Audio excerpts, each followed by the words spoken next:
welcome everybody. How are we doing? So Hi, thank you all for coming over to my channel tonight to see what James is going to do. Super excited, super excited. I made the thumbnail and put a few PIXIE-esque ideas of what I was thinking he was going to head towards. So yeah, I'm really looking forward to it. We've got a couple in. Lisa is saying evening everybody, and Tony is saying good evening. We've got Angela saying hi. So hello to everybody. And yeah, James, so your first time, well, no, second time on this channel. Second time, yeah. The first time was last year, mate, wasn't it? Yeah, a year ago. Yeah, a year. Yeah, it was probably bang on a year. Well, nearly bang on a year ago. Yeah. So we came onto Paul's channel with a friend of Paul's, but I've got to know him very well, Ian, and we talked about, you know, starting YouTube channels and, you know, what that entails. It was good. We had a good time. And then, yeah, back again now, here to do a bit of haircutting for you tonight. As I've probably banged on quite a lot recently about collaboration and, you know, creating good collaborations. And, you know, for me, this is exactly what it should look like, sharing of information across, you know, people's channels. So tonight, I'm going to take the haircut that Paul did and the color that I did, and I'm going to cut it down super short, PIXIE-esque, for you all to see and talk about, you know, technique and all different things like that whilst we're going through the journey. I've left it just combed through so that you can see my pre-sections, because my pre-sections are relatively simple. They usually follow the same pattern on just about every haircut. I don't like to make too many sections. I also like to leave myself lots of freedom to change my mind, which is something that I'm actually really going to focus on tonight. And I'm going to really crack on with the wet phase, because I want to talk about refining and manipulating a shape in the dry phase. So I don't want to spend a whole lot of time cutting it wet.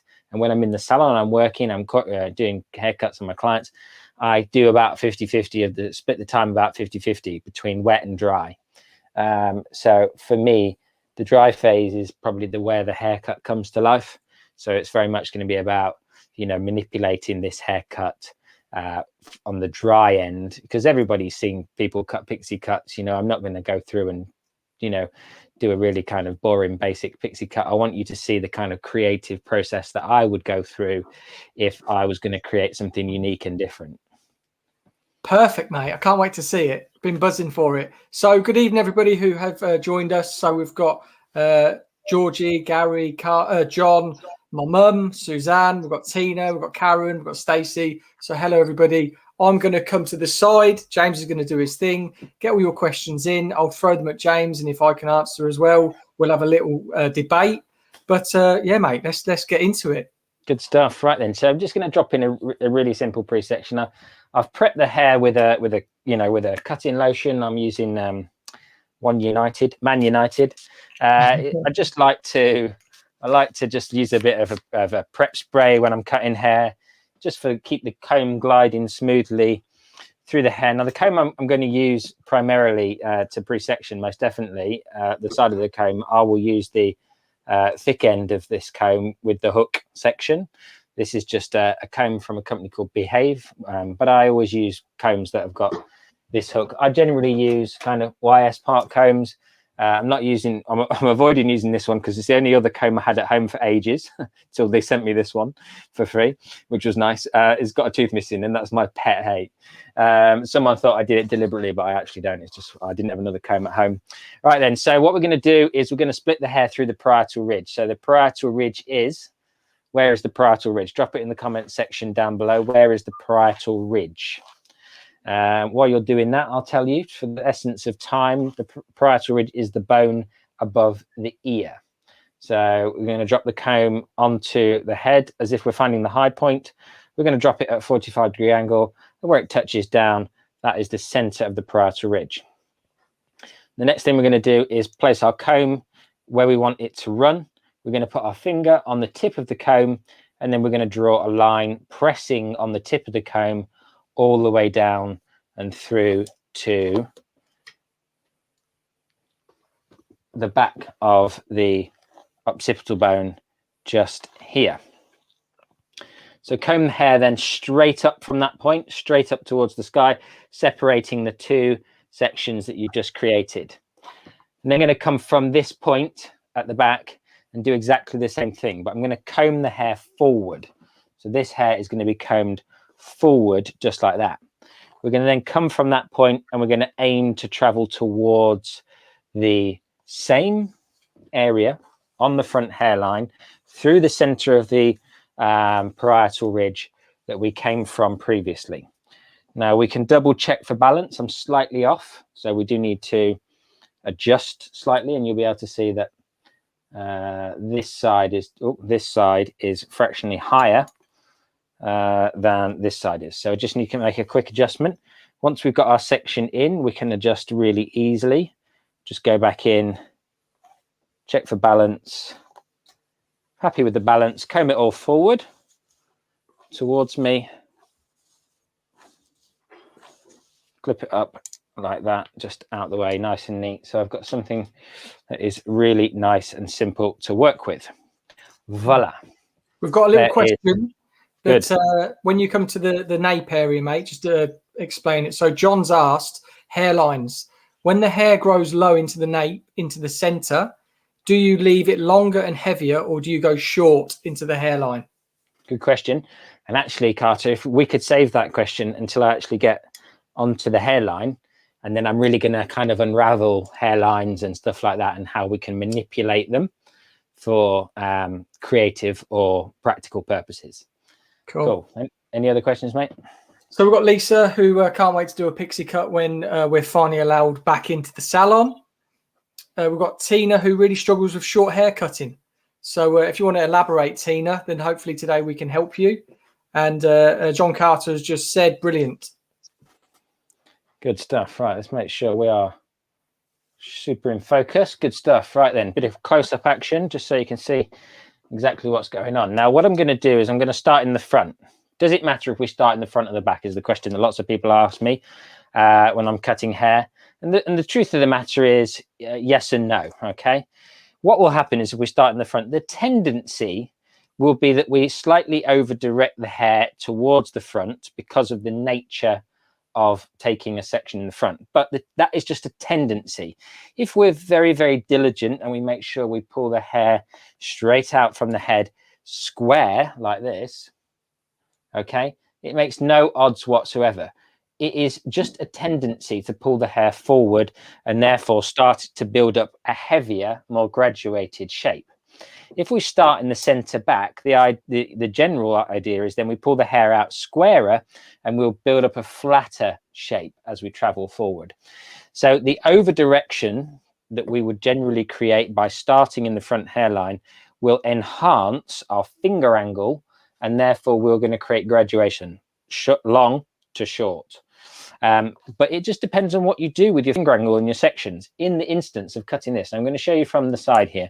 Now I've tilted a head over slightly as well because what I want to create is a little bit of graduation through this underneath section.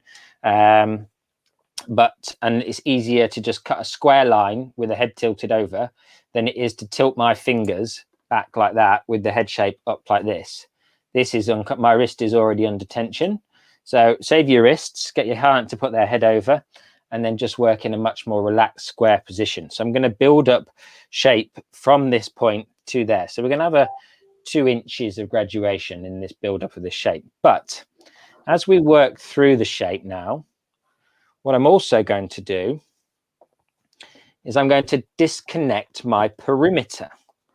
So I'm going to work with some disconnection, some visual disconnection that I will either keep or lose. And what I mean by that is I will either keep this visual disconnection as I travel through the shape, and once it's dry and refined, I will either then make that shorter and cut it away, or I'll leave it longer and softer. And that's where we can start to manipulate hairlines, as Carter was asking just a second ago. Okay, so my next section is 1 centimeter in width and 1 centimeter behind my first section. I'm going to pick up my first section and my second section in one foul swoop. Now I will be over directing the front hairline back a bit, but providing the hair that I am using for a guide is the piece of hair directly behind the section that I'm cutting, then that is okay. Just a question, mate, talking about guides. So Tina's just thrown it back to us and said she loses her guide every time. Struggled with uniform layers in college. We had nightmares over that cut, and I think it put me off. So just talking about your guide, how would you keep your guide? That's good. So the trick to keeping a guide is to make sure it's big enough. I think one of the things that people try and do, especially when we're in the learning phase of our careers, okay, there's my section there. When we're in the learning phase of our careers, I'm actually going to come around the other side. It'd be easier for you guys to see, maybe. We tend to think that a guide is a tiny slither of hair. I wonder if this is going to be easier for you to definitely be a different angle for sure. We tend to think a guide as this kind of tiny slither of hair that we need to pick up from the previous section. Don't be afraid, guys, to make your guide really, really visible.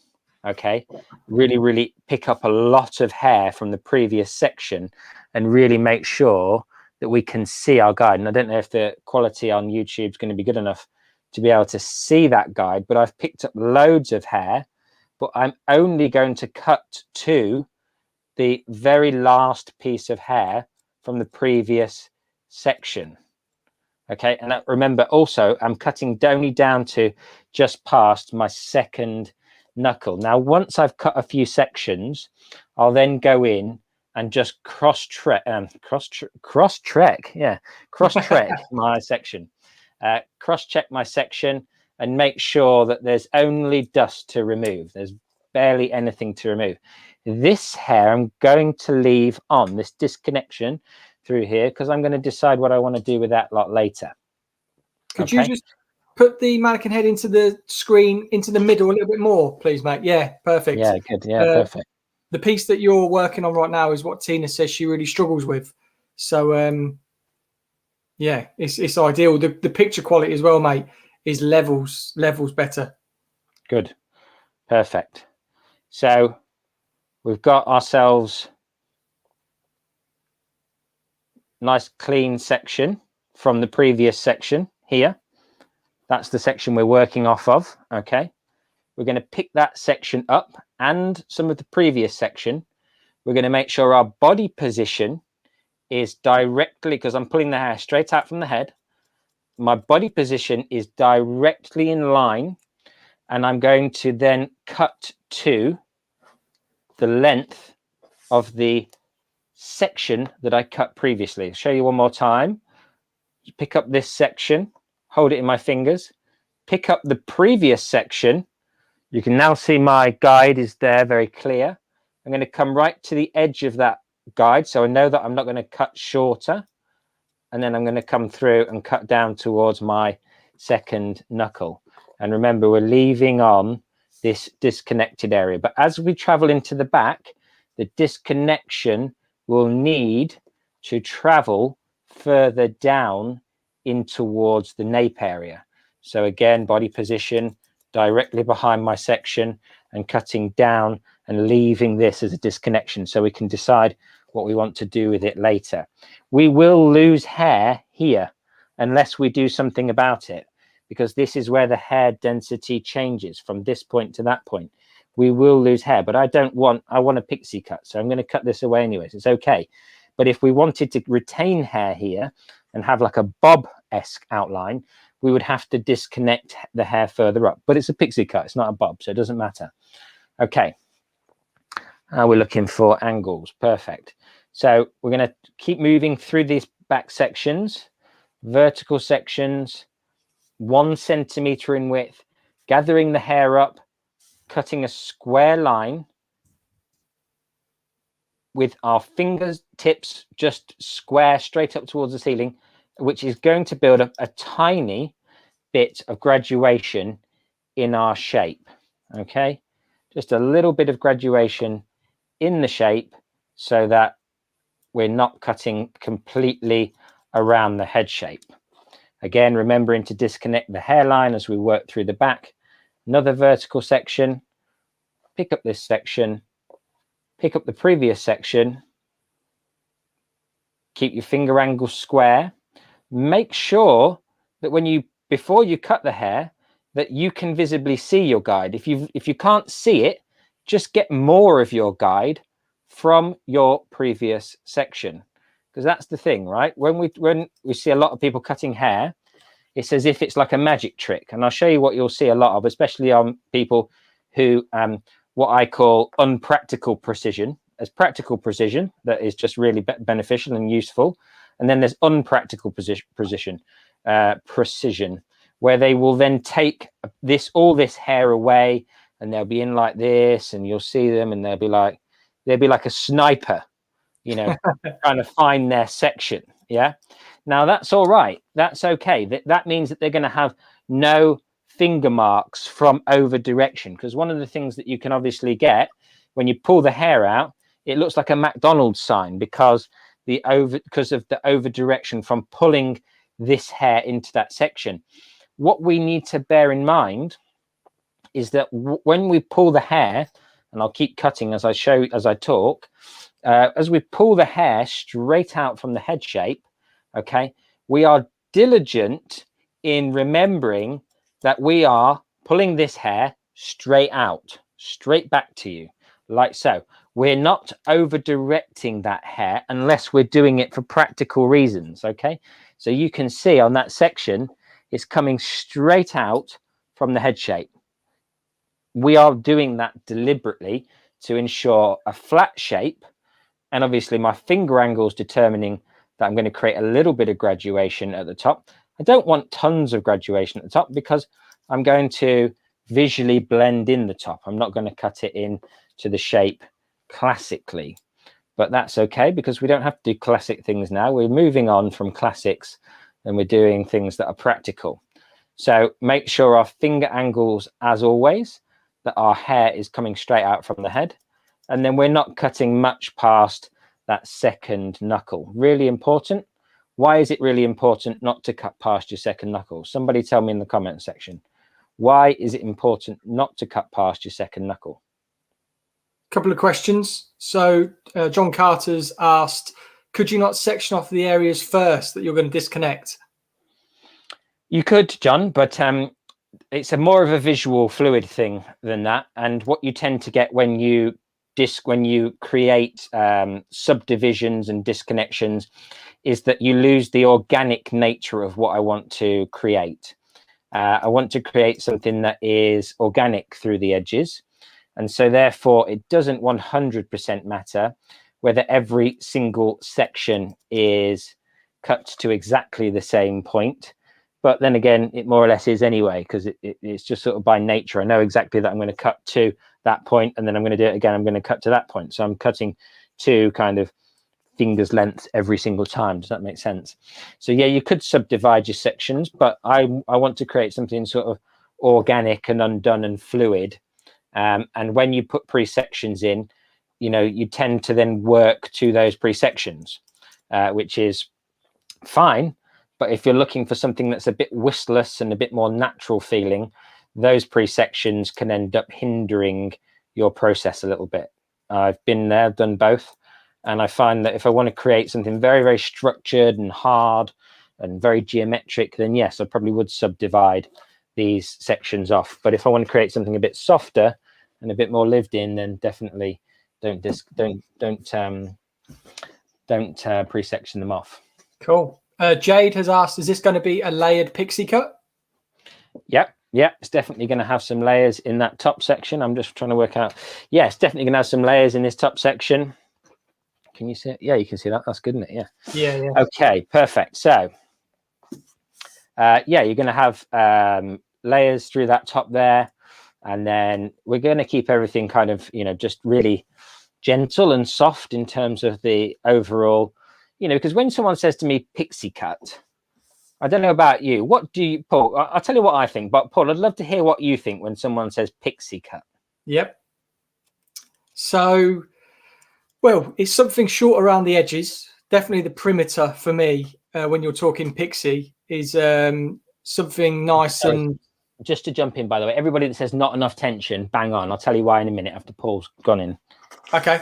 So yeah, pixie cut is something that's still feminine, very soft, but it doesn't have to be cut around the ears. So something, it's hard, isn't it? It's hard to explain a pixie because there's so many variations. When I was looking for the thumbnail today, I was trying to allude to what you were gonna try and I was guessing what you're gonna do today, to be honest. But something short back and sides, but still very soft. And then on top, it would traditionally be, again, a real short fringe and texture, like originally. But pixies have transitioned over the years to where we're keeping them a little bit longer on top, so you can throw them either side, you can disconnect them. But to me, a traditional pixie is short back and sides, very soft, with a nice short textured top. That is what my pixie would be. Nice. So for me, let's talk about tension, loss of tension. Just go before we move on. Look at my fingers, right? My fingers are, let's put mine against that white wall. Everybody, I wonder if you can see that on the screen clearly. Can you see the white wall through my fingers? Yeah. My comb can fit through that hole, right? So there's I can barely get my scissors through the top. Yeah. After, but the bottom, you can easily slide my comb in and out. If I cut past my second knuckle, the tension change is apparent. And what will happen is this hair will be baggy, and I will then automatically get finger marks and kind of demarcation in my sections that I didn't want. So hold your fingers up to the light. If you can see the light through the bottom, then you need to never cut past that if you want accurate precision. If you don't want accurate precision, fill your boots. Cool. Do you want some questions? Right. Yeah, love some. So Tina's just saying she lost complete confidence in short hair, but I'm sure by just practicing and just doing what you're doing, Tina, and just doing that bit more education, you'll get there 100%. Kurt has asked, when I connect the top to the sides, I tend to cut off the graduation I carefully put in, only to leave client with flat sides. Yeah, so the way we're going to connect the top in tonight, Kurt, might be one of the things that really help you out. Actually, I'm not going to ruin it. I'm not going to be no spoiler alerts here, but I'm going to cut the top in to definitely enhance the graduation. But here's one thing that I'm not going to do, and it's something that you can do, is cut your top in using horizontal sections relative to your pre-section at the top. So if you use horizontal sections, the tendency is that you will over direct them to the line that you've built up, and by doing that you will then enhance the graduation that you've already created. The other thing is to obviously create more over direction on the underneath of your section to absolutely ensure that you get the over direction to create the graduation that you'd already diligently put in underneath. But using horizontal sections, and I have made a video on this, the difference between horizontal and vertical sections. In fact, someone asked me this evening about it, and I sent them the video. The difference between the two is that the tendency, and again, everything's about tendencies, because when you change your finger position, you tend to do one thing or the other. It's just like a natural mechanical thing. So if we've got vertical sections like this, we tend to cut a flatter, squarer shape. Even though I am slightly graduating, I'm not creating tons of graduation. Whereas if I was using a diagonal, I would be building up something much heavier, just because of the nature of how we'd hold your fingers. So having different finger angles will produce different shapes, and a horizontal finger angle will tend to create something that's a bit more stacked. So if you don't want to go through the way that I'm going to do it later, then you can use those horizontal sections. Perfect. Tony Candy has asked, has just thrown it out there that we have not done the pixie yet. We're still on one length and uniform layer, which I'm good at. I just have to get my angles right. Lisa has said every area has to be at that level to keep the hair flowing also. And Jade has said, what would you class as a pixie cut, Like, what's the longest length it could be in your eyes? Good questions. Good questions. Yeah.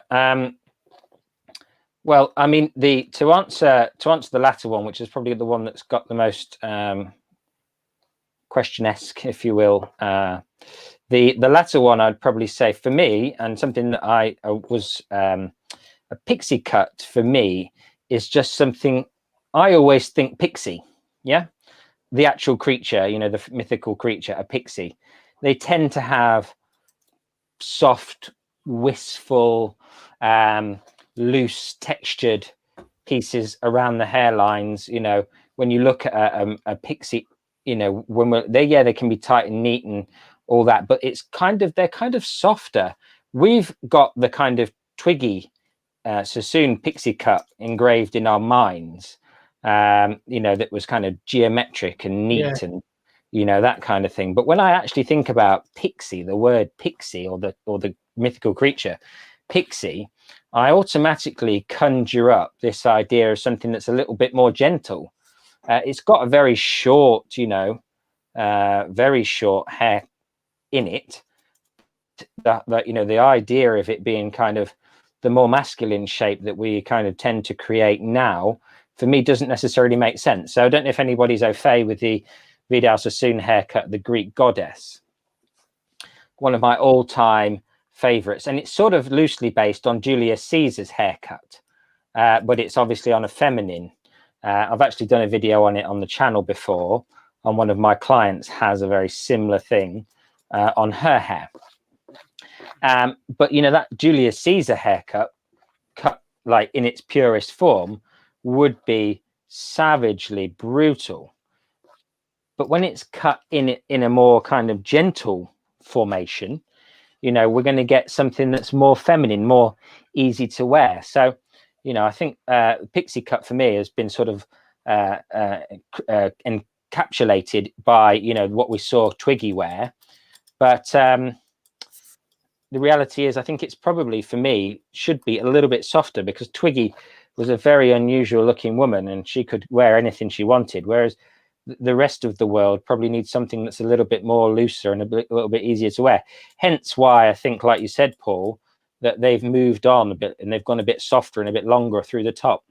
Yeah. So I'm just going to talk about scissor over comb. I'm not really, like, I'm scissor over combing, yeah, but I'm not kind of going to town on the scissor over comb. I'm just kind of using it to cross check with, because when you scissor over comb wet hair, the tendency is that it will shrink back a little bit, and then it will alter your shape, because different bits of the hair will be different levels of porosity.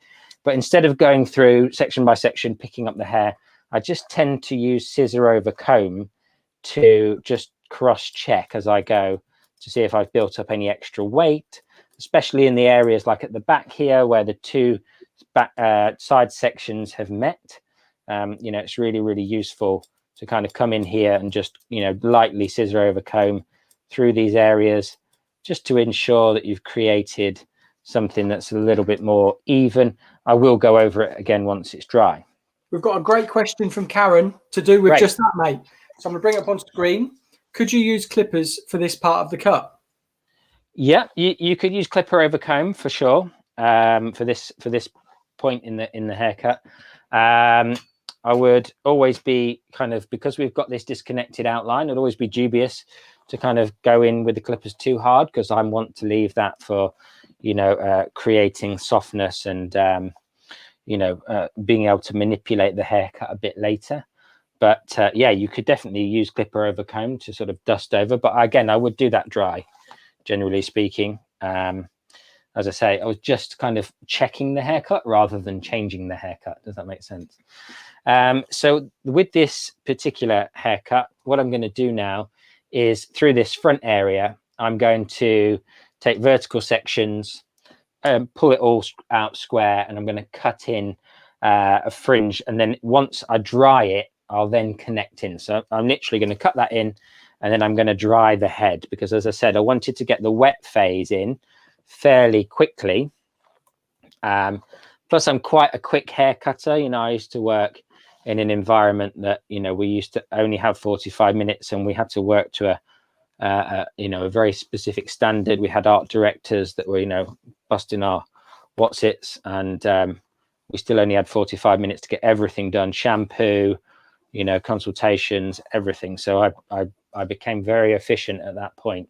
So you know, I think it's just something that, you know, even some of my new clients that I get, they're like, oh, have you finished cutting?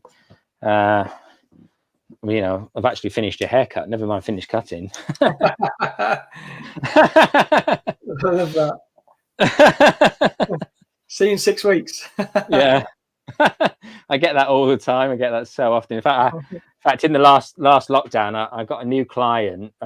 One of our stylists left, one of the senior stylists left, and she's quite a slow, methodical hairdresser, and absolutely nothing wrong with that. But I got a load of her clients, and I actually had an email complaint saying that you know, that he felt like it was over in a flash, and I charged him more than he'd paid previously, and you know, blah blah blah.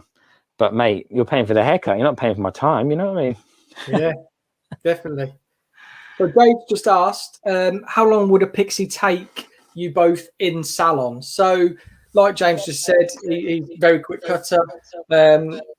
My appointments would be 45 minutes, but we've adjusted now due to lockdown, so an hour and 15. But I mean, a PIXIE cut, we'd probably have it in within what, 30 minutes, would you say? Yeah, give or take. Depends on the detailing aspect. But if it's just a basic PIXIE cut, yeah, 30 minutes. Yeah. Because there's no blow drying involved, is there? You know, you're just blasting it, aren't you? So yeah. And then I am just going to cut this square straight out from the head shape like that. Okay, it's going to look savagely strong for a second. Especially if I comb it all over, it's like totally like Beavis and Butthead. But it's okay because we're gonna over direct each of the subsequent sections into the middle. Okay, cool. I'm kind of building up a square shape throughout this side. So what I'll then do is, once I've taken this subsection this new section here, I'll create a subsection out of my middle section, about 50% of it, comb half of it into the opposite side, and then I'll have half of it to work from on this side. So it just is, that first section was about 1 inch wide, but it was just to help me create a guide that I can split into 2. Cool. And Jade's asked, would you charge different depending on style and length for a PIXIE cut as opposed to a longer haircut? I charge on time anyway. Yeah. Generally speaking, my appointments are on a 15-minute basis. So every 15 minutes, it's, you know, X amount of pounds. So for a haircut now, I charge 75 per hour.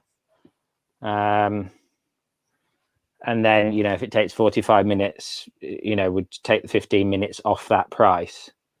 So yeah, it would all depend on how long it took. I don't ever have anybody in for less than 45 minutes, just in case they want to talk a lot. Yeah. You know, and pre, you know, before I actually start cutting the hair, you know, because obviously I've been doing my clients a long time. You know, they know me well. But, you know, some of them want to have a good long chit chat, 10, 15 minutes before I actually start doing their hair. So I obviously have to build that into the time and therefore build that into the price. How about you, mate? Yeah, I wouldn't charge any different, really, to be honest. Again, yeah, you get talked to for a while. Consultation, consultation takes up a good 10, 15 minutes anyway. And then you've got your shampoo, conditioner, bring them back to the chair, detangle, section, cut. So again, anything from 45 minutes to right now being the whole PPE to an hour and 15 minutes is appointments. And that is what I charge. So I charge 60 for a haircut.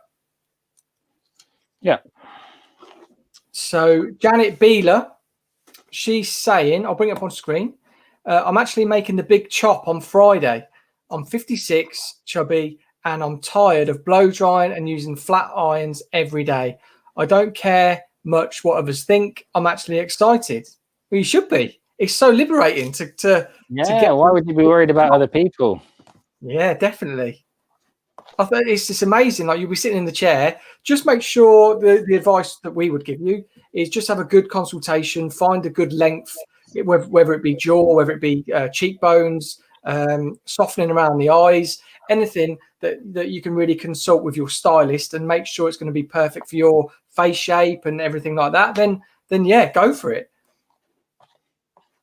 John has asked a question as well. Again, widow's peak hairline or odd growth patterns in the front hairline, would you leave longer? Absolutely. So I would never do this if I had I never cut it in this short, this level of commitment, if you will. If I thought that, unless I was going to bring it right up, unless I knew that it wasn't going to jump, I'm going to create a jump in there. But like, widow's peaks and stuff like that, areas on the head where, you're going to get definite jumping areas, always leave them longer. This is quite a good one if they've got a strong double crown, because I've over directed everything forward. I've got a lot of length here to manipulate afterwards. So this whole top section, if there was growth patterns and stuff, that would be great. I wouldn't cut the fringe this short if I knew there was a growth pattern in it. But I would definitely, if I was going to go shorter than this, then this would be fine. I haven't decided yet how I'm going to cut that front 100%. But I'd probably say for the rest of this haircut, I'm not 100% decided anyway. And I think when you get a bit more confidence and a little bit more freedom with the way you work, like I said to you in the intro, the reality is that, you've probably seen millions of pixie cuts on the internet, but not very many people show you the kind of creative freedom that you can have. So that's what I wanted to do. I love it now, mate. Huh? I love it now, looking at it. I love it's got a very creative vibe, doesn't it? Yeah. It's got a sort of jellyfish-esque, yeah. Sorry. Get rid of that nozzle, not deliberately, but just... So I'm just going to dry it off, wrap dry, nice and simple. Aim the airflow at the roots, okay? And then we're just going to keep the hair under tension. I'm going to get my nozzle back. I'm just going to keep it under tension and aim the airflow along the hair shaft to create a nice smooth finish to the hair. And then just brush it backwards in the same fashion. Straight down. Just keep the hair moving. Keep the airflow aimed at the roots. Really simple and effective way to dry the hair, basically. One of my preferred methods, because you don't get any unnatural root movement from the hair.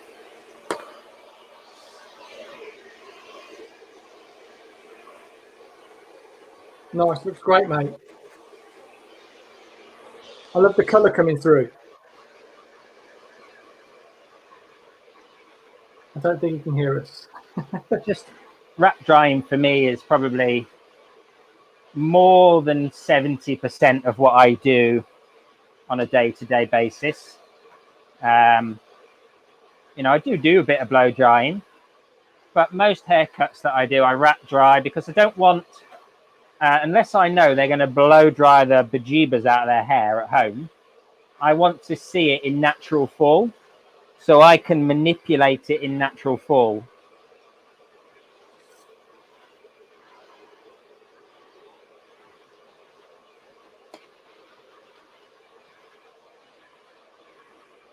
So we'll get to Mazama. I've seen your question. It's a great question. We'll get to that as well. And Jade. So I'll just ask you a question, mate.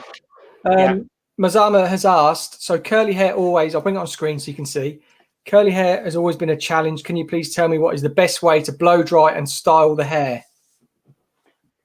Just, Mazama, do you mean natural, like blow drying it naturally, diffusing it, just so I can clarify? Because obviously you said, and also what product would you use for curly hair? So you mean sort of diffusing it, or do you mean smoothing it out, just so we can be curly hair? So diffusing. So obviously I've got curly hair, so I've got a bit of experience on this one. Paul has too, so I'm sure he can help out as well. Always use a cream product for me. A cream hair product is a must-have. Keeping the hair as still as humanly possible when we're drying it. That's something that's really, really valuable. So making sure the hair isn't turbulent and getting blown around all over the show.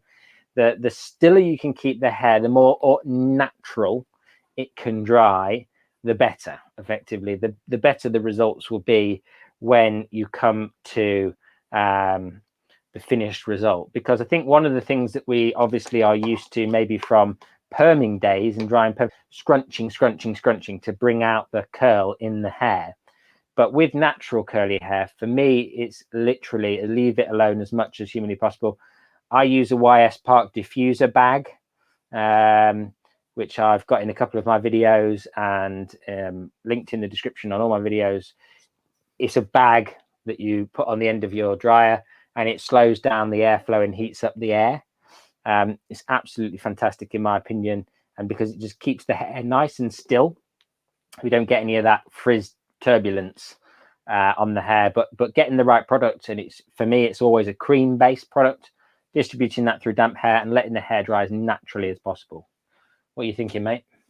Mute me for a minute while I keep drying and you're talking. Okay. Cool. Right, so James is muted while he just finished off blow drying, so I'll go through the questions. But yeah, Mazama, talking about curly hair, so it is about keeping it as still as possible. A good moisturizing product, but starting with shampoos and conditioners, that's the best place to start with curly hair, because if you're not going to put the moisture into the hair when you are effectively washing it and removing moisture and minerals and oils, and you're not going to replace it, hair's going to be dry anyway. And then creams, oils, mousses are great. Mousses are great for curly hair. And I just seen you said diffusing. And yeah, I mean, you've seen in my video when I did the haircut, what was it, 2 weeks ago? I diffused the mannequin head, and I love diffusing. But I've used the diffuser sock that James is talking about, but on my GHD now, and the Dyson that I did have, the diffuser attachment with the prongs, I think that's great to really manipulate without getting your fingers in there and just teasing the curl. Jade has said, do you like the mullets or the shag haircuts? Love them. Absolutely love them. I mean, you'll see some of my videos. I've done an interpretation of the mullet with a bob and called it a bullet. That's one of my videos I've done. The shag, I've done one of those haircuts as a video as well. Love it. I see Georgie wants a longer version. We're going to cut it. We're going to colour your hair as well, Georgie, when the salon's reopened. My mum, this haircut reminds you of the feather cut from the front. Yeah, definitely. With all that texture and the whimsical pieces that are there, definitely. Tina, the colour looks amazing. It does, doesn't it?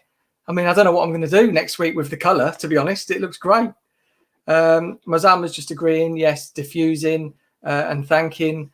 Tammy is saying hello to James. Just arrived, didn't get notification. Hopefully you can rewatch. Yeah, Tammy, I mean, this is on my channel. So if you aren't subscribed to my channel, or if anyone's not subscribed, click the subscribe button and the bell. You'll be notified of when me and James go live on my channel as well, because we'll be live again on my channel next week. And then we'll probably again on the Friday, like we did, to unveil the colour that I'm going to do next Wednesday. So, yeah, I mean, it's going well. Are you enjoying the collaboration that we're doing? Because we're going to be doing a lot more. But I think he's done now. So let's just switch me back on. Cool. Just going to do a little bit of flat ironing, bit of smoothing out, just a tiny bit.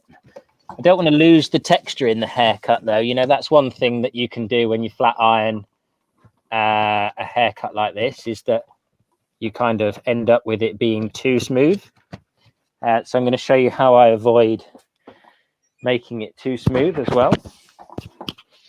Cool. So when we are flat ironing the hair, what am I attached to? I'm attached to the rug, right. When we're flat ironing a haircut like this, I always pick up my sections and I make sure that they're elevated horizontally, minimum 90 degrees. And then I just flat iron them straight out from the head like so, just to avoid that kind of, you know, what you can end up doing is like pulling down like this. You know, you end up with this kind of very, very flat finish to the hair. which, you know, if that's what you want to achieve, then great. But if you don't want to achieve that, if you want to still retain some of the texture and movement, then just make sure that you're pulling the hair out 90 degrees straight out from the head shape, and smoothing the hair out. And just, you know, the other thing as well, just be gentle. You know, I always think, like, you know, sometimes you see people straightening hair and they're like, I've seen it so many times, you know, like watch stylists and they've got this like frantic, you know, kind of straightening slap, thing. slap, slap. Yeah, that's it. I just like to do like one pass, but just do it slowly. Yeah. You know, and I know the manufacturers, they all recommend that anyway. It just gives it a much more natural finish for me personally. Yeah, and I mean, one of the things, touching on that, James, is although a lot of heat defences have just upped their level of protection to like 350 degrees now, because they used to be 230 degrees or 232 degrees is what they were, and that's because irons were hitting like that level. But if you pass it and pass it and pass it, all you're doing is building up heat on top of heat on top of heat. You're creating friction on the hair, so you're surpassing the 230 degrees. That is very interesting information, Paul, that I didn't know about. So thanks for that, mate. Yeah. So the new heat protectors are now 350 degrees. Perfect. So if you spray your chicken down and put it in the oven, it'll come out raw. That's it. That's like the toasts thing. Did you see that people were doing? Yeah, I saw that. Yeah, I saw that. I've seen that before, though. I mean, that was that you toasted. You could do that with the old heat protectors. Yeah. You know, that they reckon that's how they did that Jesus spoof. Did you see that? No. Where this guy put a piece of toast in a toaster and really? Yeah, they reckon that was done with like a heat defense spray and a stencil. Right. Makes sense. Yeah, it makes sense, doesn't it? But this is totally off topic, right? I love watching random like science YouTube videos. Yeah. You know, ones that are just like do the most random, you know, like science experiments that no one could ever afford to do apart from a YouTube channel with like 500,000 subscribers. And there's this one where this lad has spent the last 3 months trying to cook a chicken by slapping it, cooking it with friction. So he built all these machines and basically he cooked a chicken by slapping it 70,000 times, but it's taken him 3 months, hundreds of dollars, thousands of dollars to do. And he cooked a steak. It's the first thing that he managed to cook. Oh my God, it is the most entertaining. I know it sounds absolutely redonkulous, but it has been the most entertaining thing to watch, this journey of this lad slapping this chicken till it was cooked. That is crazy. Yeah. Sorry, guys, totally off topic, but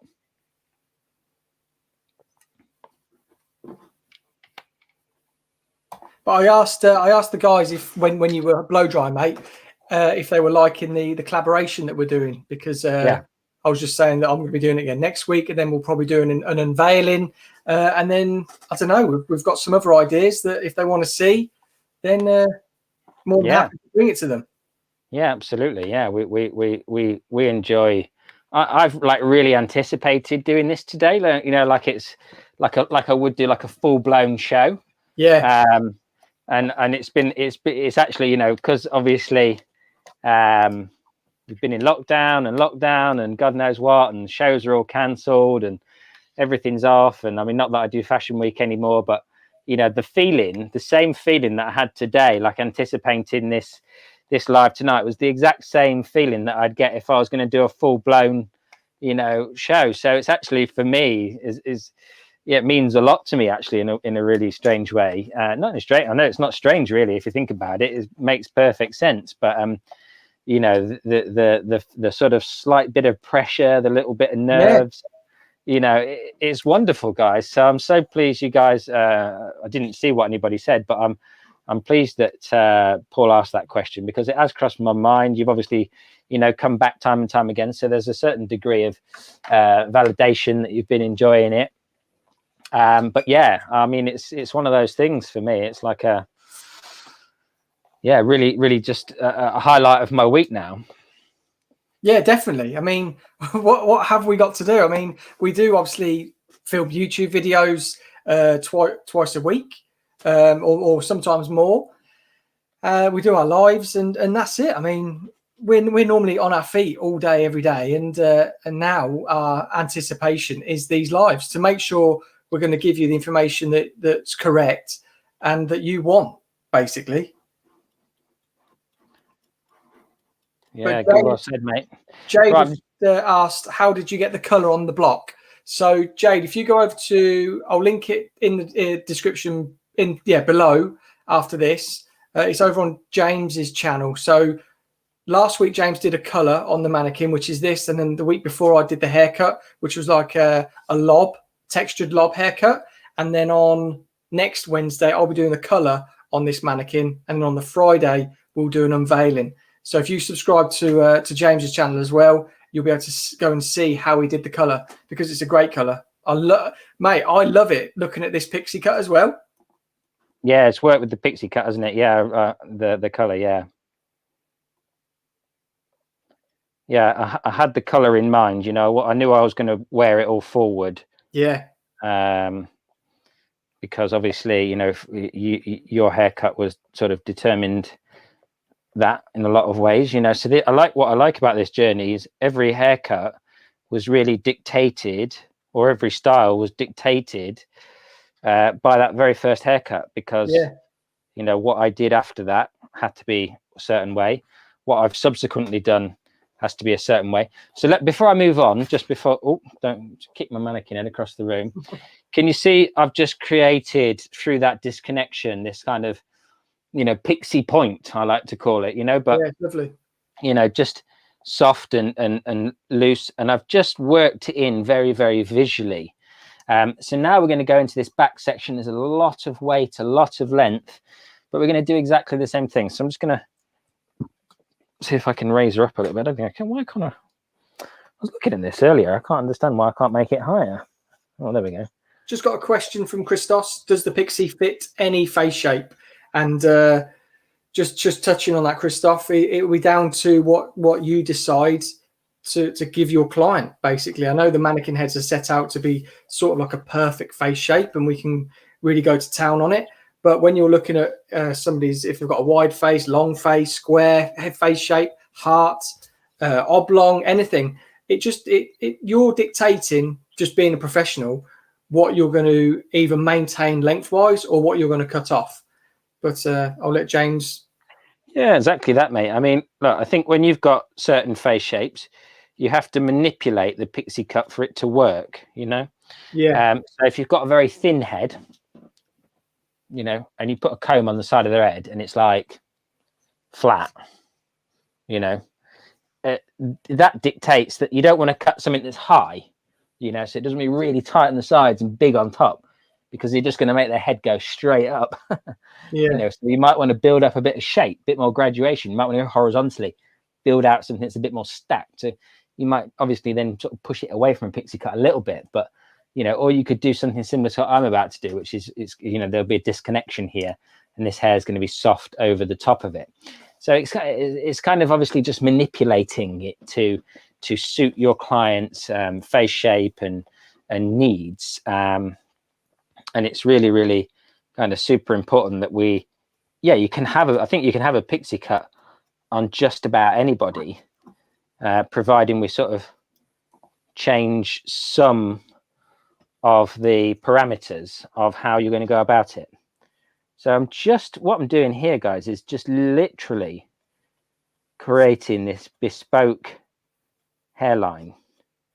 And I'm going to kind of shorten it a little bit because I want it to be soft, but I want it to be jagged, you know. I want it to be really, you know, when you see a lot of haircuts, you know, that lots of textures you can't just make through your fingers, you know. And if you want your haircuts to really stand out, you know, from the salon down the road, maybe from your colleagues next to you, you know, if you want to be the head cook and bottle washer in your salon, you know, then you need to create something that is not just, you know, straight through your fingers, because everybody can do that and there's nothing personal about it.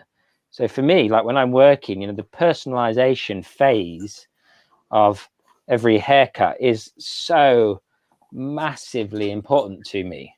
You know, it is what sets me apart from everybody else that I work with, you know, making sure that I've created something that is slightly different. It doesn't have to be crazy, you know, but just slightly different, a tweak, a little, you know, bit of this, bit of that, whatever there is. You know, if you were a chef, you'd use a little bit of this and a little bit of that, and there's a few spices and a bit more salt, and, you know, to create something that was completely unique to your style. And so therefore, by leaving hair on the haircut and doing the wet phase of a haircut a bit quicker, knowing that you're going to spend time refining. My clients know now that when I start drying their hair, the clients that, you know, are my regulars, they know that they're about halfway through their haircut, because I'm going to, you know, sit at the back of their head, you know, chipping away for the next, you know, 15, 20 minutes, creating, you know, the bespoke custom style. And Carter, right back to your question at the beginning, if this client had, you know, a strong growth pattern or something crazy going on, obviously at this point I could make some pretty huge allowances, because I've got enough hair here now to really manipulate and change this hair growth pattern to accommodate all sorts of crazy bits of movement that I might end up getting from, you know, growth patterns and whatever, you know. So definitely worth leaving on the length, even just for that sake, you know, and working it down by bit, you know, and you just get faster and faster at these things as well. It's not something that, you know, has to take an age. You know, I've got friends who take, you know, hours and hours, you know, they'd spend ages refining, but it doesn't have to be like that. You can work quite quickly. It's a sort of visual representation. So the technical aspect of the haircut kind of goes out the window a little bit. It's just on these kind of perimeters and areas where you want to create unique shapes and softer internal movement, you know, on the head, basically. And for me, this is what brings hair cutting to life. And, you know, I started cutting hair in a very, very, very militant, you know, structured way, but with a small amount of kind of refinement. I then learned from this fantastic French hairdresser who basically only refined hair. His entire haircut was built of refining. And it's a very Parisian way of cutting hair, and it's not really very translatable. It's not something he could actually teach me. He used to say to me, James, it's a feeling, you know, as if I was stupid, you know.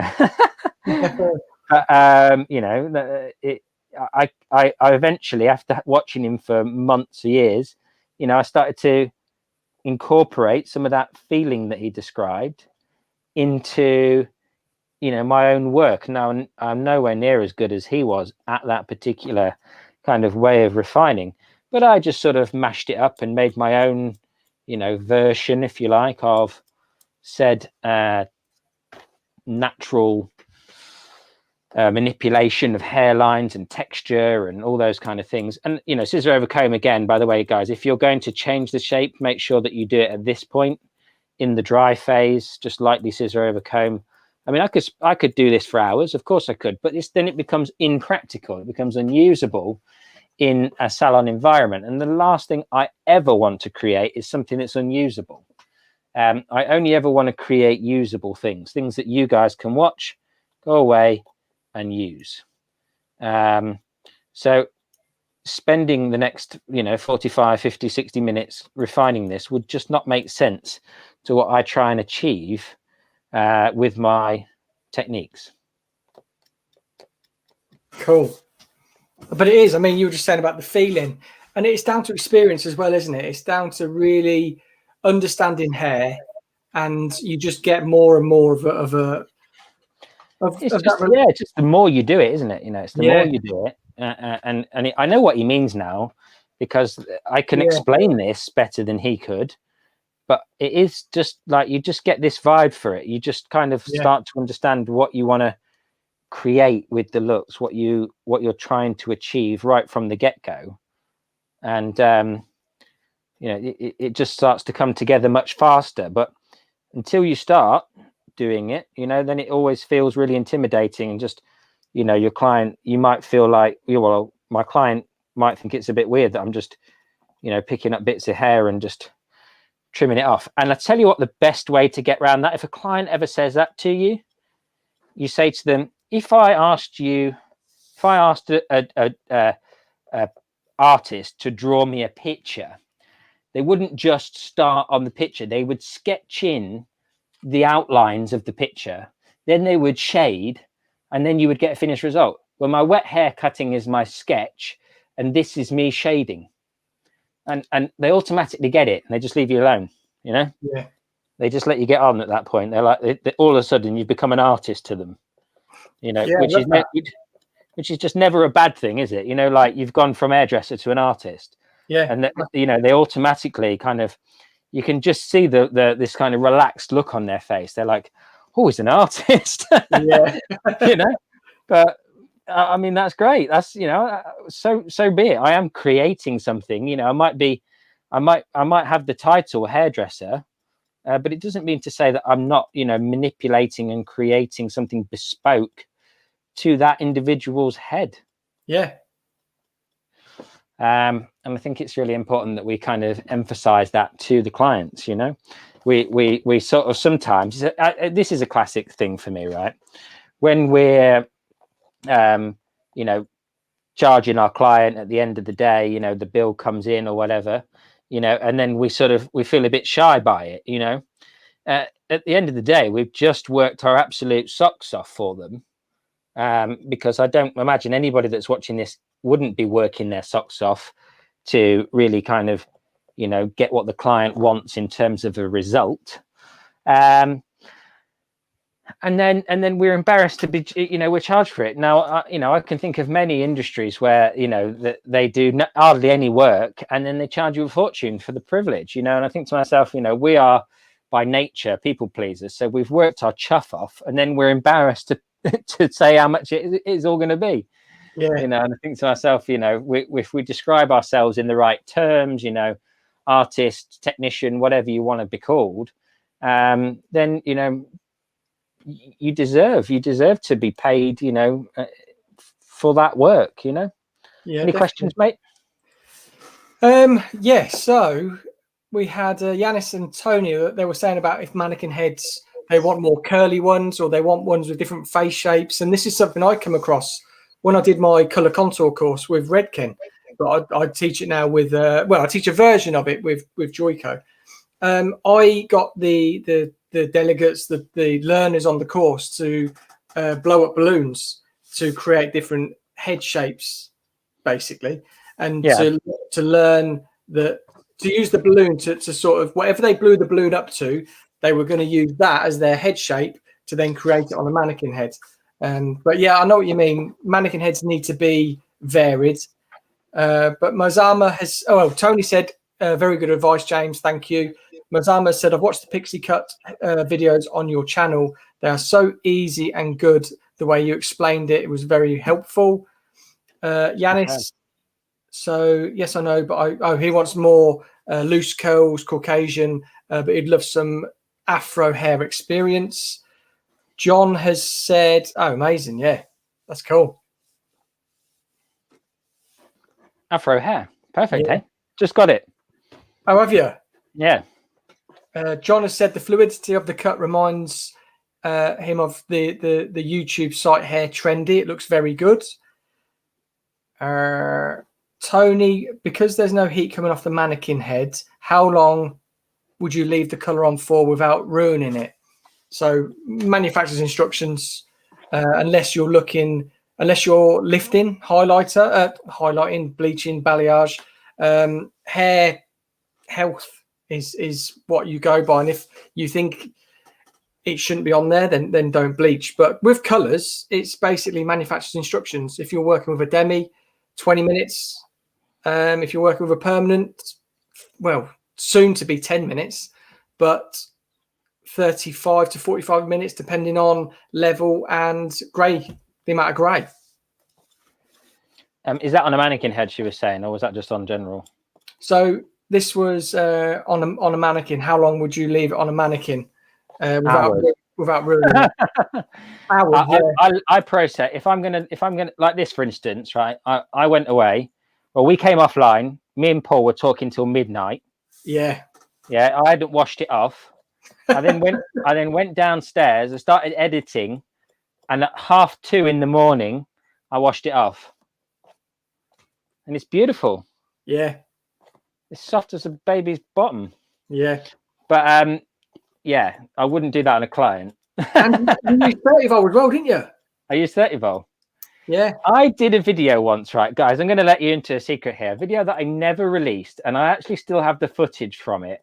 I never released it because I knew it was going to create false expectations, right?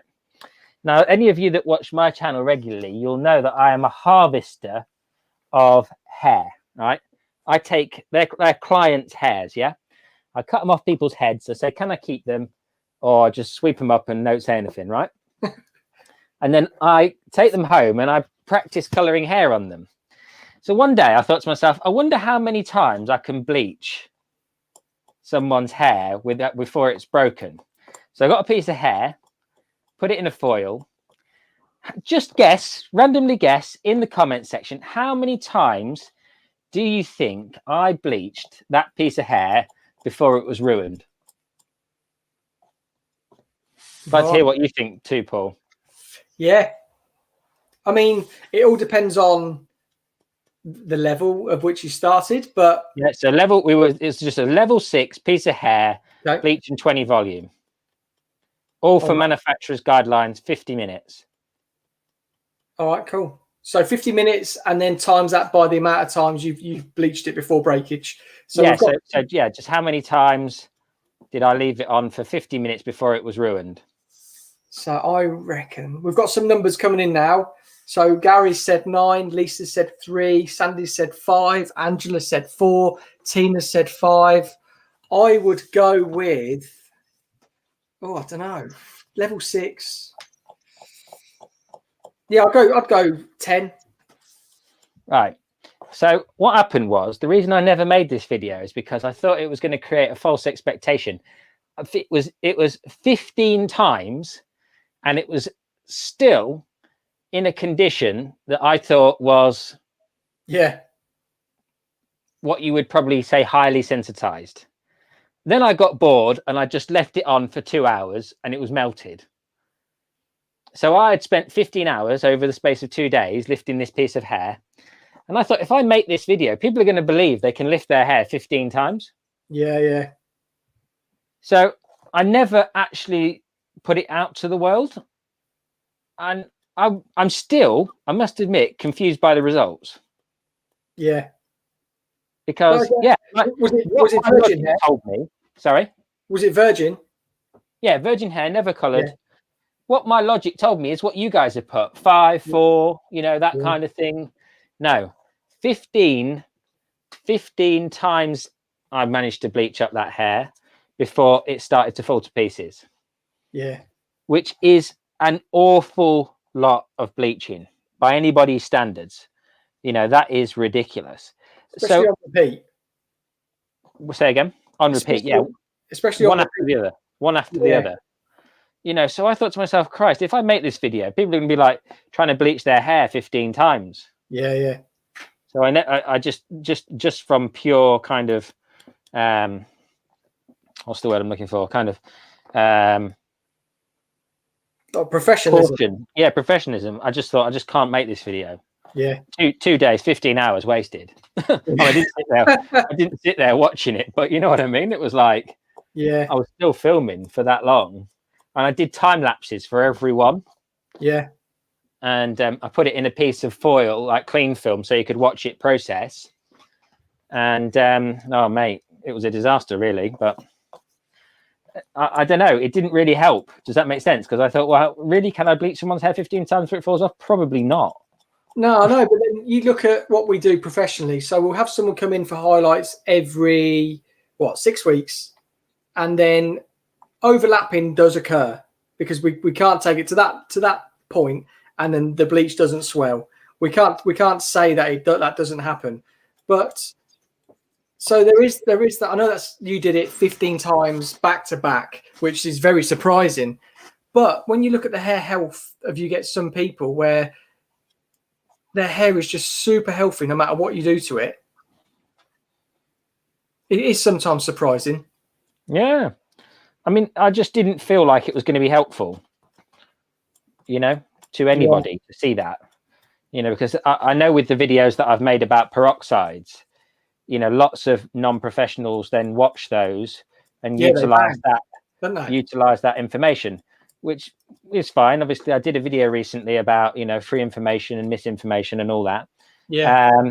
But I just knew that because of the sort of nature of, you know, information and free information, that was just, excuse me. Thank you. That was just a bad idea, and that I was going to have, you know, hairdressers all over the world getting cornered by their clients saying, well, I've watched this YouTube video by the live hair and he said he bleached that piece of hair 15 times. I won't mind doing, you know. Yeah, 2 more goes. Go on, just 2 more. Just 2 more bleaches, please. That would be great. Yeah. Hairdressers going, no, it'll end up in the bin. No, I saw the Life of Hair do it. Yeah. But I just did a video, and I edited a little bit of it, and I don't know if I'm going to release it. It's about home dye, purely from the fact that Michael Douglas did the nice. Anybody doesn't know who Michael Douglas is, by the way. It's not the aging celebrity film star. No, he's a hairdresser. Yeah, Michael Douglas, the hairdresser. He's like a celebrity. He's a celebrity hairdresser. For anybody that's in the UK, his wife is like a famous TV. Yeah, Davina McCall. Yeah. Anyway, yeah. So go on, Paul. Sorry, mate. Just thought I'd throw that one in there. No, that's cool. So yeah, I did a little bit of research because the thing with me is with box dyes and home dyes is when it's an advert, it's never applied by them. It's applied by a professional. And there was another thing that came out today, which is really interesting, which I'll tell you. So he did Stacey Dooley's. So Stacey Dooley is now the face of copper in the Nice and Easy range. So I delved into just finding out a bit more about what was used, how did she do it, and it just turns out that Michael Douglas did a post on it on Instagram saying that he coloured it. He needed 3 bottles. He only did her roots, and then he left it to develop. Then he ran the already oxidated colour through the mid-lengths and ends to refresh, and it all just like stunk of a professional. Do you know what I mean? It wasn't a home dye at all. It wasn't a box dye. It was a professional hairdresser applying a colour to persuade people watching a TV advert that they could do that at home themselves when they didn't. And that's the video I did, and I've still got it. I might see if I can edit a little bit to make some sense of it. But today, what came out was with Holly Willoughby, and I was just thinking about her. Yeah, I didn't know what you're about to say, but I was just thinking about her advert where she does her roots and she just chucks on that high lift tint all over her head. Yeah, and do you know what came out today that I seen? Well, so she has her hair highlighted after the box dye. Well, so she'll have when you see her on the front cover of the box, and when you see her on this morning where her hair's really nice and a really nice colour, she's had highlights. Because I know someone that does her hair, so I always knew that it was BS. Yeah. So yeah, I mean she actually, well, so beyond that, she actually posted a picture of herself in the hairdressers not that long ago. Did she? Yeah, in between lockdowns. It's just madness. Well, here's my thing, right? And guys, anybody that's watching this, anyone, the manufacturers of these home dyes are the same manufacturers that charge you a fortune for your professional dyes, generally speaking. Yeah. Schwarzkopf, L'Oreal, who else? Clairol, who else owns them? Garnier. They're all owned by the big conglomerates. Yeah. You know, that are the big players in the hair industry. So, you know, I appreciate like Joico and, you know, companies like that. They don't have consumer range, consumer range, you know, and there are certain brands that don't go down that road. But, you know, at the end of the day, there are plenty of the biggest manufacturers are all in that game of doing people's hair at home. Yeah. Now, you know, that always blows my mind, you know. And so when you see a hairdresser getting an absolute roasting for helping out, you know, a non-hairdresser, a client to do their hair, you know, and I've had it on my channel, you know, someone absolutely going in on me. Hold on a minute. The manufacturers are producing the colors for them to go and buy at the supermarket. Yeah. So I'm like, well, okay, who's the bad guy here? Me, who's just trying to be nice for somebody that probably can't afford to go to the hairdressers. Because, I mean, let's be honest, right? If you can afford it, would you do it yourself? You probably wouldn't, because it's a ball ache. I mean, I've been staring at my hair for days, and I can cut my own hair thinking I can't be asked. I'll just wait until I go back to work now. Yeah. I mean, you know, it's crazy. And I've just been like fluffing it up. It's getting bigger and bigger.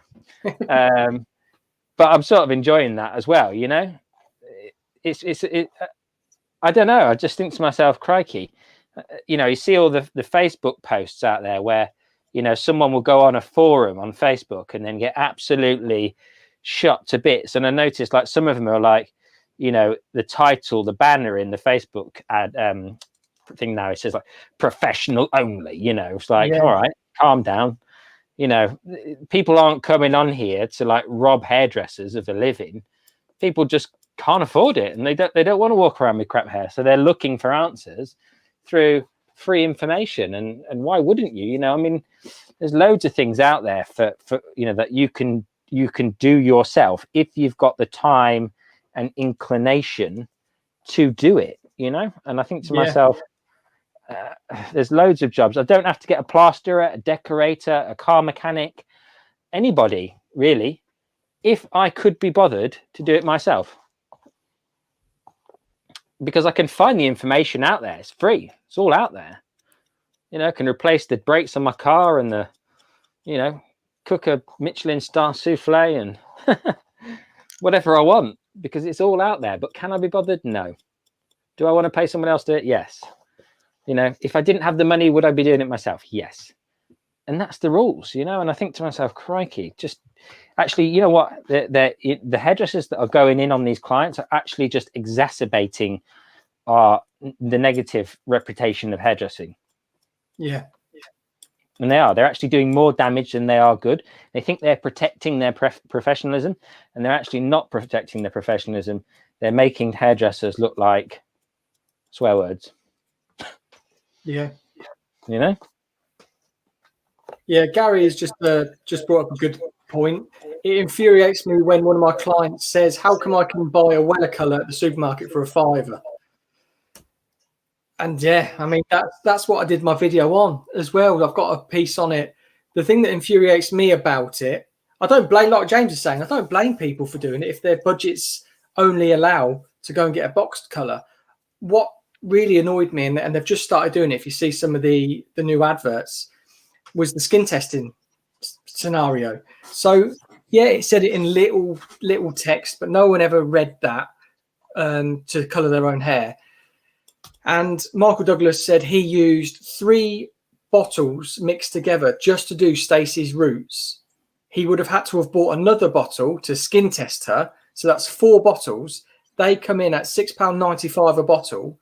So you're already looking at quite a bit of money of product just to be able to squirt something on your roots yourself, and precision won't be there, overlapping will be there. So when you look at it from a professional point of view, there is so much danger there where overlapping, doubling up on tone and pigment and breakage if they're trying to get lighter, if the peroxide's high, that skin testing was always the issue where people didn't do it because it was to save that extra £6, £7. But they've only just started putting on their adverts, make sure you skin test. Yeah. Yeah. It's unbelievable, isn't it? Yeah. It's unbelievable. I mean, and you know, and that's the thing. You know, you've got a few hairdressers out there on forums on Facebook giving, you know, a bit of help to somebody, you know, and then they get shot to bits. Yeah, I know. By, you know, other hairdressers, and I just think, Christ. It just doesn't do us any favors. It's not helping. It was great, mate. I thought that was Jean-Paul Gaultier then. I thought you were. Yeah, that's right. Bit of just making her smell nice for you, Paul. Because actually, you know, ironically, when Paul sent her to me, she smelled amazing. I thought he'd put a bit of perfume on her. I can't remember what I used. This is Bumble and Bumble sea salt spray for anybody that's interested. Cool. It looks great though, mate. I love it. So yeah, just before we come to like an end, what are you guys thinking about colour? What would you like to see me do? I know people have said lighter. I've got an idea of what I could do, but what do you guys want to see me do next week? Is there anything, any techniques or placements or colours you actually want to see me do? Just pop it in the comments now, and I'll come up with an idea.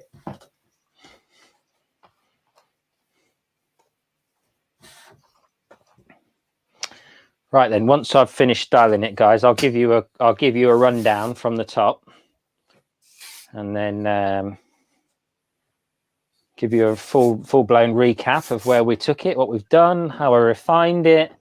I know when I was refining, we did a lot of talking, so we're going to kind of bring you all up to speed on the different things that I did to refine it.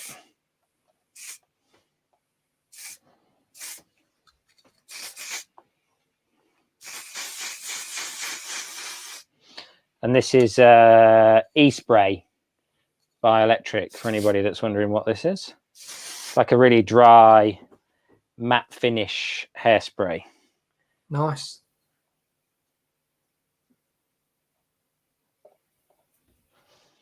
Angela's just said ASP are doing a Zoom meeting tomorrow as the whole skin testing thing has changed due to COVID. Yeah, it has changed. If you've had COVID or you've had the injection, then you need to be re-skin tested.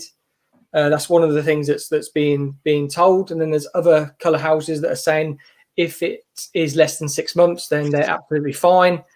So it's going to be dependent on the actual colour house and your insurance company as to what you have to do with a skin test.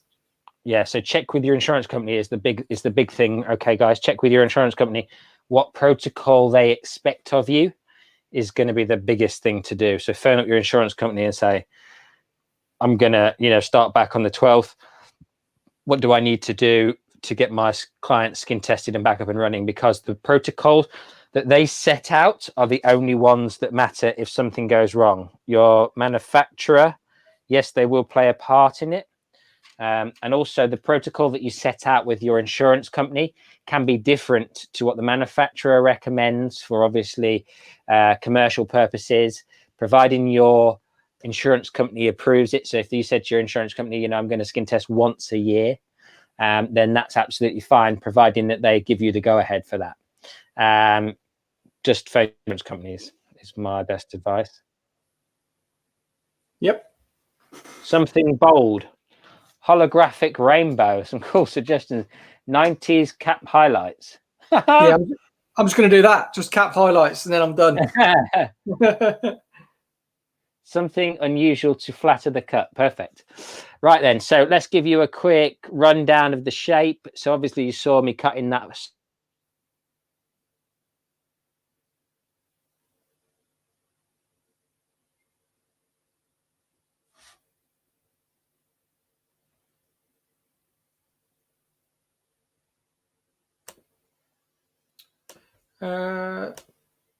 Your sound has gone, mate. You're muted, if you can hear me. You just got to click on the software, your little box, just to unmute. There we go. Are you back?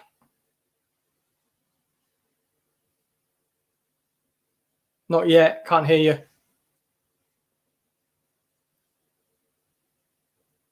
No, you've muted again.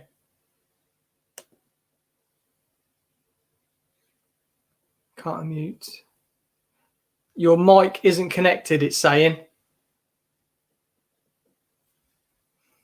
But yeah, while we sort this out, guys. So something bold, something colourful, some color paneling, some foiling, something pink, something silver. Can you hear me? If you can still hear me, just let me know, because James is just, his mic is disconnected. So if you can still hear me, just let me know in the comments. Hello? Hello, mate. Can hear you now. Oh, great. Don't know what happened. Went mad. No. I could hear you fine. Just went bonkers, my end. Right then. Good stuff. Right. Hope everyone can hear me so we can get back to recapping. So yeah, we used the square graduated shape through the sides here, disconnected all the hairlines so we could leave these details on, these pointy bits, disconnected the hairline to leave this kind of looser, more jagged hairline. It still tapers down because obviously we're building up graduation, but it's not a heavy graduated shape. Work that same shape through this left-hand side. Through the top, you saw that I just pulled the hair out square, cut a 90-degree angle, and over directed everything out square. So it was all coming straight out from the head shape. Like, let me see. Yeah, like that. Just pulled it straight out. But then obviously once it was dried, I then went into the refining phase. And with the refinement, obviously reduced down these pointy bits first, then took that soft textured feel around the ear, and then reduced some of the bulk and the weight through this perimeter edge. Then we moved into these top sections. I took a vertical section down the center back, I pulled the hair out, and I just slice cut it from short to long in this back section to create that, let's twist it that way, to create that body. So we've got the length here and the height there. And that is obviously going to create like a scooping effect. So we've got shorter layers within this crown area. Work my way around doing exactly that same technique, but also used my favorite texturizing technique, which is the channel cutting technique, where the blade of the scissor, the bottom blade, is on the scalp, okay? And then we just open and close the blade, moving down the head, and that reduces bulk, but also creates some really beautiful invisible layers throughout. I wanted this extra length in this corner to remain because I wanted it to sit back, sweeping back, and blend into the length that I'd created here. So we had this kind of softer feel. And then I just used a nice channel cutting, a bit of chipping through the top just to enhance the texture. So it's not really short, but it's not super long either. Some of the longest pieces are probably 4 inches, but then there's some really, really short bits in there that are only 1 or 2 inches. So really creating this kind of texture that you can then elevate and lift the hair to create movement rather than having it spiky, for instance. Just a really wearable haircut. And I really like doing this with the fringes, just having that fringe kind of pushed over, jagged, soft. But, you know, the client can really kind of then have a piecier, softer fringe, and having this little bit here kind of fills in, especially if the client's got maybe a wrinkly forehead. That's always a good option to have that little bit of extra fringe coming down into the corners so that you've got that kind of seamless transition in between the two shapes. So there it is for you guys. A very soft, commercial, wearable pixie cut, but without kind of going down the super traditional, you know, way of then obviously blending in the top to the sides. The question that was asked earlier, how do I retain that weight? Well, instead of obviously, you know, using sections to retain the weight, we've still got quite a heavy, wide look to this shape, but we've got the graduation underneath. And actually what I find with my clients when I cut hair on them like this, which I do on a lot of my clients, they really appreciate the extra hair here because they don't feel like they've got this kind of landing strip of hair to style on top. The only bit that's got any length is this top bit here. They've got all this texture in the sides too to kind of manipulate and play with. So hope you enjoyed it. It's lovely, mate. Thank you. Everyone is loving it. I've just put all the comments up, so you can just see there's thumbs up. There's looks fab, looks really cool. Thank you guys and good night. Love this. Thanks for the tips, James. Another great live. Thanks, guys. Can't wait to try. Good stuff. Thank you very much. Yeah, amazing. So I've got my work cut out with a level 5 copper, trying to get this nice and clean to get some brightness to it. But what I'll do, guys, is I will probably try to pre-lighten some of the mannequin head before next week. Put a little bit of placement in. I'll explain what I've done so you can actually see on the night some placement of some vibrancy, if that's cool. Yeah, that sounds like a good idea, doesn't it? Pre-lighten beforehand and then talk about it and then do the old tonerage afterwards. Yeah, but everyone's saying brilliant, cool. I'm always up for these great lives. I learned so much. Fab, James. Thanks, gents. Thank you so much. Beautiful. Always looking forward to next week. Love it. Thank you, everybody. It's mate, this is so good that we've connected. And like we said, we meant to do this back in the first lockdown, but it just wasn't meant to be. This lockdown, mate. Life is a journey, my friend, isn't it? And you do, you know, things happen at certain times for certain reasons. I tell you a story, guys, very quickly before we go. A really quick story. Many moons ago, Paul and I had started working for Redken at a very similar time. And Paul had this jacket that made him look like Del Boy. And I was strutting around the academy in London at Redken, wearing Paul's jacket, sort of taking the mickey out of him. And actually, what I was actually saying in that conversation is that, you know, we should collaborate. You know, we should. And I remember saying to Paul, you know, move over Mazzella and Palmer. Paul Watts and James were coming through. You know, I was really being stupid. I don't know if you remember this conversation, Paul. Yeah, mate, I do.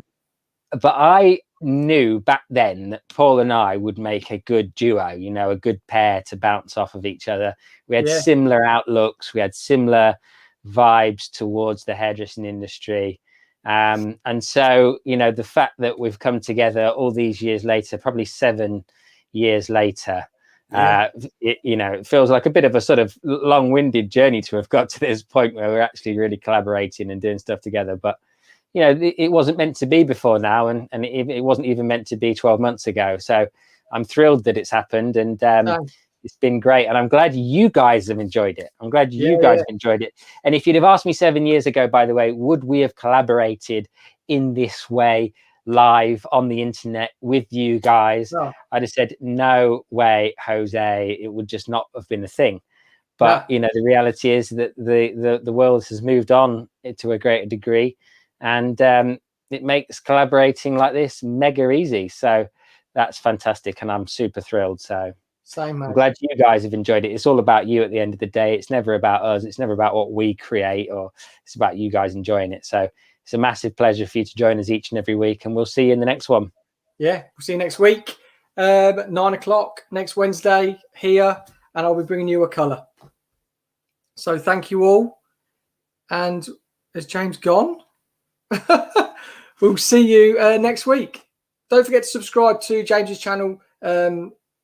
As always, see you again.